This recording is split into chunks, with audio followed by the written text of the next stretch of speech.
Forgotten objects in every 1980s home. Life in America. Ladies and gentlemen, welcome back to the channel. We are on the Recollection Road channel. I'll leave it in the description so you guys can check out more videos yourselves. I'm excited for this, being the 80s baby. We ain't gonna waste no more time. Let's jump right into it.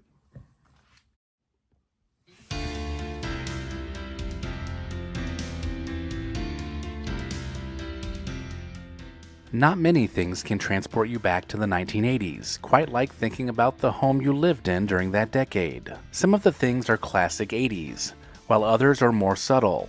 But nonetheless, all of these home features remind us of our past, especially with so many of them gone forever.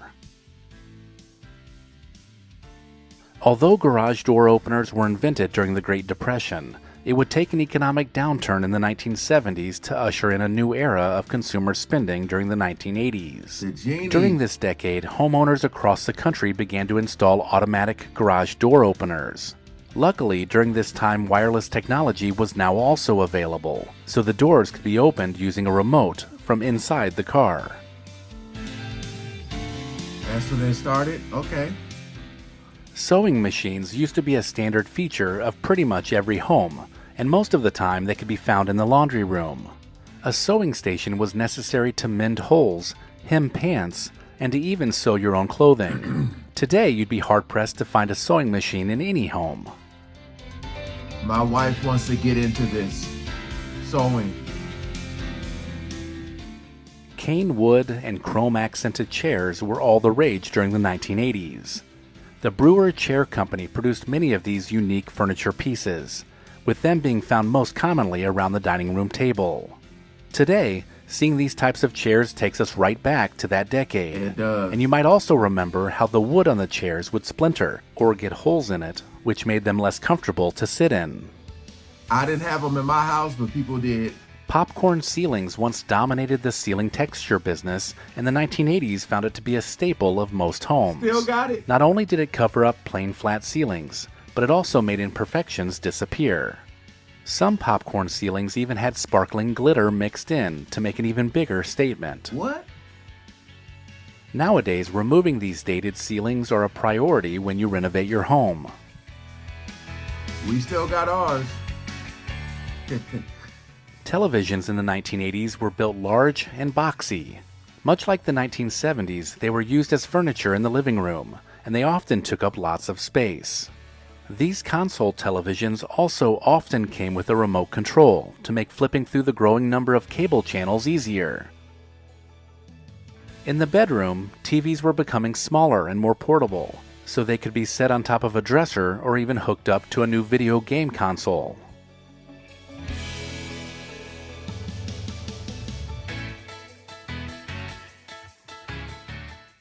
Electric typewriters exploded during the 1980s. The emergence of expensive home computers made these cheaper word processing devices much more appealing. Get the white out. Electric typewriters were more forgiving than the manual typewriters, but their time was limited. By the end of the decade, personal computers began to make their way into homes everywhere, and the keyboard, along with computer software, quickly replaced those electric typewriters that were so popular. Even the walls in homes made a statement during the 1980s. With the emergence of the colorful 80s aesthetic, maybe a little inspired by the Rubik's Cube craze, wallpaper made it easy to add pops of color. Look at what in the walls featured pretty much all the colors in the rainbow, and may have also included geometric patterns. Floral patterns were also hugely popular, and they went perfect with the floral comforters that covered many of the beds during this time. Dang. Recipe boxes are now considered family heirlooms, but during the 1980s, they were an active part of the kitchen. Before the internet digitized all recipes, special family recipes were stored safely together in a wooden or tin box located on the kitchen counter for easy access. The often stained and worn cards were proof that they had been used religiously throughout the years. During the 1980s, cooking and baking during the holidays always included flipping through the old recipe box to find that perfect dish. I never seen one of those. Recipe box.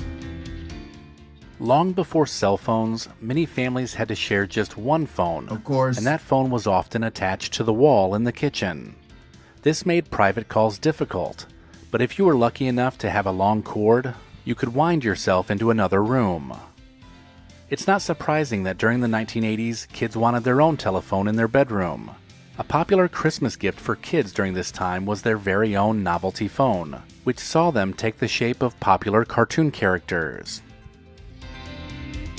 Yep.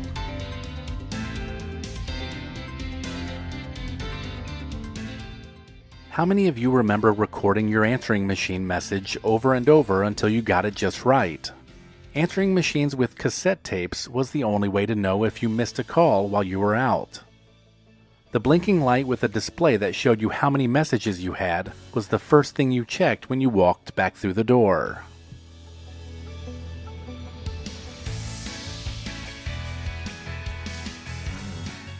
Super Not old every school. home had floor-to-ceiling mirrors, but you probably saw it enough in movies and on TV. Yeah. Floor-to-ceiling mirrors were pretty common in homes because they added a feeling of space.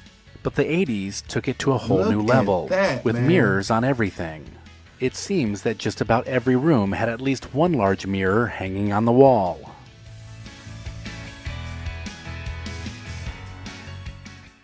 "1980s parents invested a lot of money in a set of encyclopedias that filled their kids' brains with lots of knowledge. There were facts on just about every subject, and these books were perfect to help with schoolwork. The only problem was they were outdated nearly as soon as they were printed. Nevertheless, many homes had a special shelf to display these prestigious books. With the expensive cost of buying a new set, many households had outdated books, but they were still a classic 1980s fixture. Popcorn and watching movies at home go hand in hand.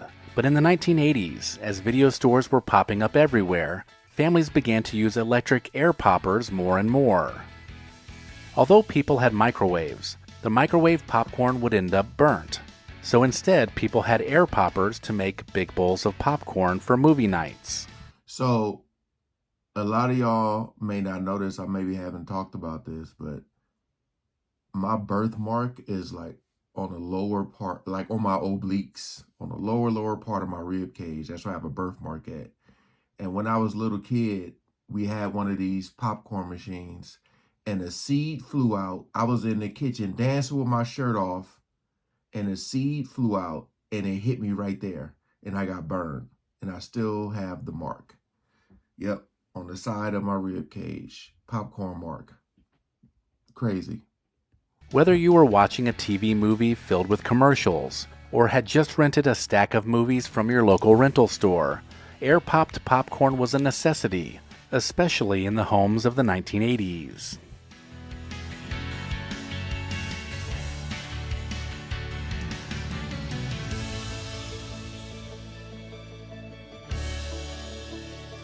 Golden Girls.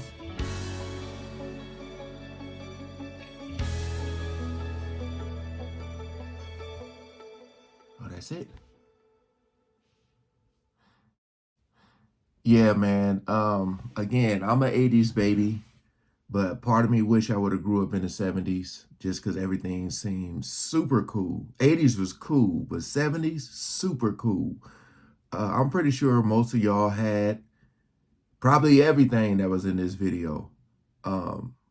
It's just cool to go back because, you know, with the technology not being so advanced, I could just look at these videos and just remember like talking to people and having conversation. I'm still that way. I still try to talk to people, but you know, with the technology, man, people, you barely even have any conversations anymore. Everything's on the phone. But all right, hey, appreciate you guys coming over and watching, man. Peace out.